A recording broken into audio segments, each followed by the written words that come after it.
சேலத்தின் காவல் தெய்வம் வெண்ணங்கொடி முனியப்பன் பற்றி தெரியுமா?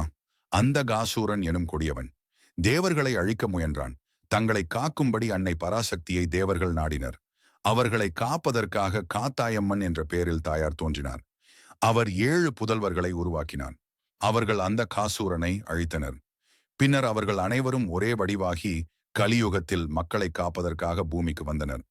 இவர்களது அம்சமாக விளங்குபவர்தான் வெண்ணங்கொடி முனியப்பன். இவர் வெண்ணங்கொடி என்ற ஒரு வகை மரக்கொடி படர்ந்த பகுதியில் அமர்ந்த நிலையில் காட்சி தருவதால் வெண்ணங்குடி முனியப்பன் என்று அழைக்கப்படுகிறார். நீண்ட தூர பயணம் புறப்படுபவர்கள் தங்கள் வாகனங்களுடன் இங்கு வந்து வணங்கி செல்கின்றனர். தங்களுடன் பாதுகாப்பாக அந்த முனியப்பனே வருவதாக நம்பப்படுகிறது. 500 ஆண்டுகளுக்கு முற்பட்ட கோயில் இது. இவர் இரவில் சேலம் நகரின் காவல் பணிக்கு செல்வதாக நம்பப்படுகிறது. மேலும் இது போன்ற சுவாரஸ்யமான தகவல்களுக்கு நமது சேனலை சப்ஸ்கிரைப் செய்யுங்கள்.